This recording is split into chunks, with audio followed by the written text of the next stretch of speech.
Hey guys, hey day. This is Thomas Leroy, the day. On the left and the right, without the forces of darkness, shadow, or night, heaven plants me in the house of the heaven, in the house of sky, and makes us day. Without the other. And of course, I think I've already renounced Satan, but if not, I renounce Satan and the demonic, all the forces of darkness, shadow, night, fire. We don't run with shadows. We bid these things to go away from us and not walk with us, not be with us. In the name of the King, amen. And I am happy that we do continue to progress. I'm very happy and thankful, guys, of the upgrades given to me, and I'm glad that we're continuing to advance. Cognitively, we continue to improve, and all those disjointed pieces that seemed abstract and totally unrelated are the connections are all lighting up again and making sense again. And it's not that it didn't, in a sense, make sense. It's that all the pieces sort of seem to be pointing back and forth at each other again, reminding you or me of their relationship. So things are improving in that, and our discernment is improving. That's for sure. I'm quite sure that as the other half of the Tom Tom Club, I am starting to just really light up on every time I see him, to the point where I'm feeling like, stopping the car and turning it around to come back and say, "Hey, Bubby, did you need a ride or a couple dollars, or do you know me?" Something like that. Cause it's getting stronger. And I'd just like to say, God love you, because the predictions that have been given to me are becoming true, real. And so I'm very happy about that. I'm very happy that we're becoming totally and completely inaccessible to all the is of the darkness, enemies, those that,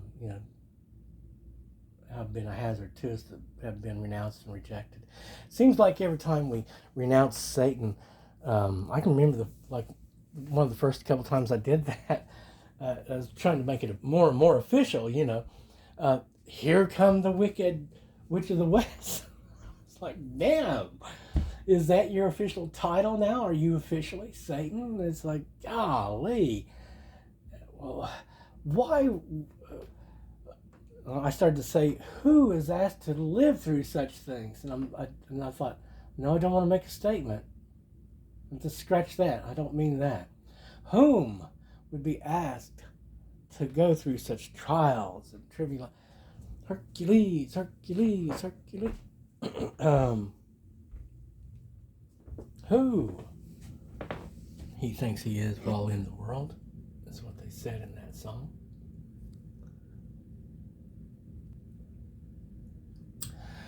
Well, I wrote the book, and the book says that I win, that I'm the winner. And it's not the halfway winner. It's not the winner with compromises. It's not the winner with, oh, you lost an arm. Or no, it's the winner, the victor, as a matter of fact, who rides triumphantly, and being celebrated, etc. and so forth. And so that is the deal. That was the story, and that's what the story is. I'm happy that I continue to be the winner instead of the loser.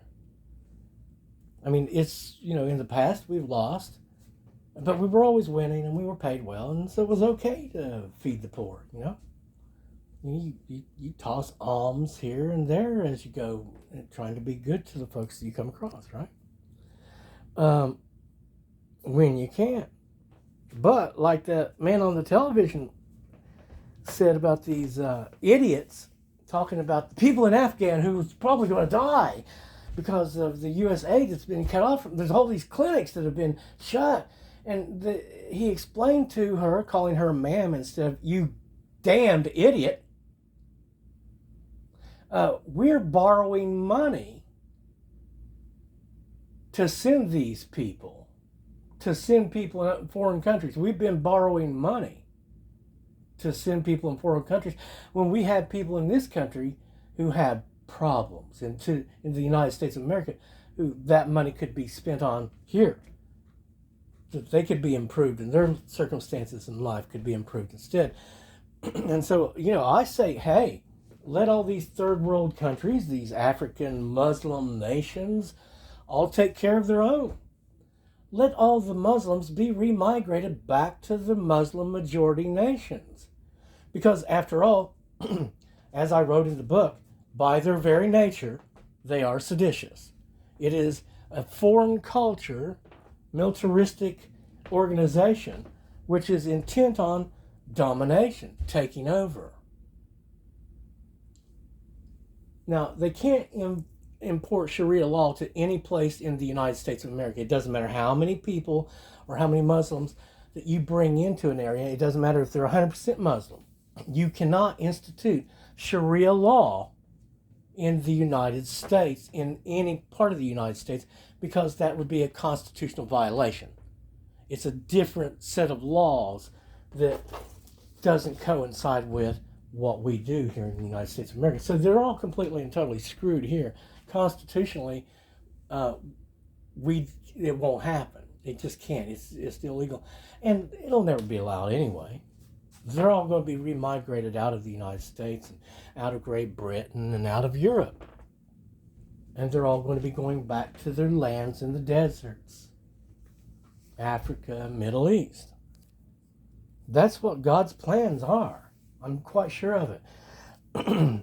Now, whether that happens in a click of a finger like Thanos would say, I don't know. But I know that's what they've been fighting against, is the actual reset. But the reset, I do believe, and of course this is just rambling, is probably when the earth is remade. There's a new earth made and a new heaven made. I'm guessing that's the ultimate reset. In that time, of course, all things would be put in their proper place. All yellows would go to the yellow bin. All reds would go to the red bin. All blacks would go to the black bin. And you see, that's what Judgment Day might be. Is that you're walking along and all of a sudden, boom, you're judged where you stand as to what ye be. And then all of those are put in that place. Lighten up while you still can. Don't even try to understand. Just find a place to make your stand. So yeah, we're on our way up, and I've been catching a lot of these notations and some of the messages that seem so pertinent. Real happy about the fact that we're not going to have to write the story because we already wrote the book, and from what I understand, that God's in charge of it now. We're in His show, that we're being brought into a white world instead of a black world, and of course that's my goal, because they've accused me of that. You live in a pretty white world. Well, that's where I want to live. Thanks very much. I'm real happy in a white world with white people and a white society and white culture and whiteness. Yeah, I'm real happy there. I like those folks. They're nice. They have the same values as I have. They have the same sensibilities as I have. They're not dangerous like those people in the black. I don't want to live in a black world. Thanks very much, but no thank you. I've seen way too much of it now to ever, forget the reality that these things are coexisting in a sense, but have to be separate. Because if they're not, certainly I will grow and they will not. That's why we have to remain separate. It's best for, I do believe, it's probably just best for, it's best for the entire system, I'm pretty sure. But anyway, guys, I want to thank you so very much for all that you've been doing. And I'm hoping to be much lighter. This whole thing of letting go of the past, it seems to be a lot more meaningful now than just, always before it was easy for me to move on from the past because, to me, moving on from the past was moving on from circumstances and events or even people that you've known and letting all that go and moving on to your next chapter without them or that and without dwelling on those things. Formulating new plans and goals to go after. And, and of course, trying to be as thankful as possible for all the good that was. So hopefully now it's being said, the past is being forced to release me. And I'm going to be able to move on from those people, which I am not. I am a completely different tribe. We're not happy together. We never were. I'm not into that vibe, and I'm not supposed to be. I have still, even today, received a few touches of hot stuff, which I guess is to dirty me or to dim me. Anything that tries to dim me is going to be beaten down into the ground. That's absolutely broken into pieces. Don't touch the light. Don't try to dim the light.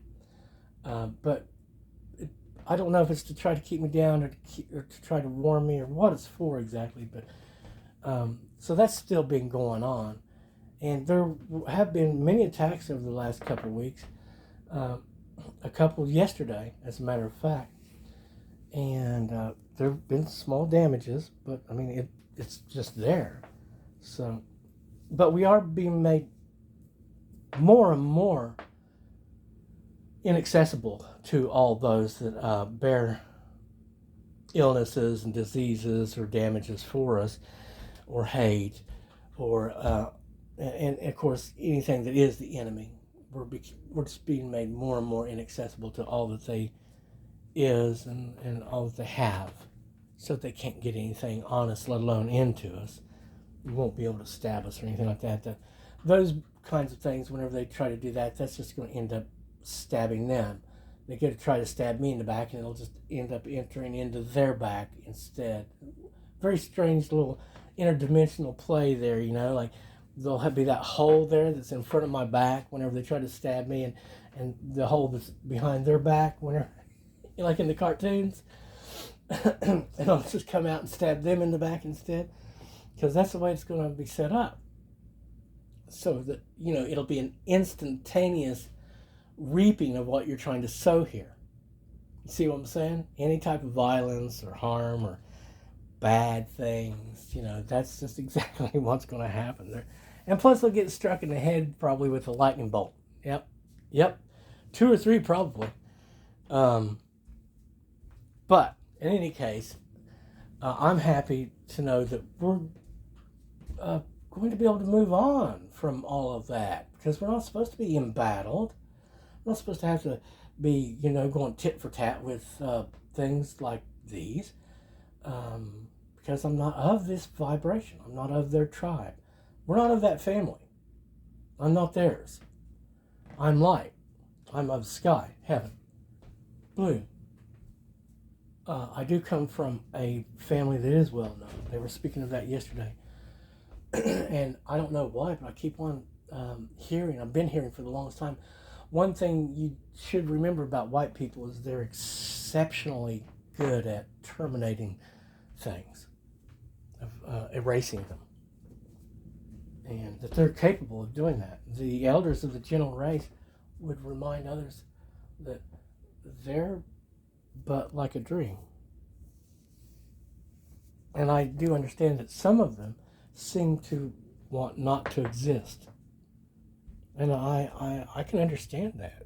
And I think what happens to those in the end is they're unmade from what they are, but they become something else, or 2 or 3 different things, I'm sure there's got to be, because if you can get to the point where you don't want to exist, that suggests to me that there is something in there of a conscience, probably. that there must be something redeemable in there. But then again, that's the optimism of light. The way it looks at everything is that we could make something out of nothing. I know we can. I it's ridiculous. But you know what? I'm glad. I'm so glad of it because I have this light that came back to me. It almost left me and it came back down and sat up on my head and reintegrated into me. And now I am the light and the light is me. And I love the light and I will never be separated from it. I praise the good Lord of light and life for making it so. I can tell you it's the best love that I've known. It just is. The light is love. It's truth and love and goodness, and once you get a taste of it, you certainly don't ever want to lose it. And they've been talking about that we're going to be able to let go of the past now, and I think that's also letting go of some of my misconceptions about what I am, and how I've been operating.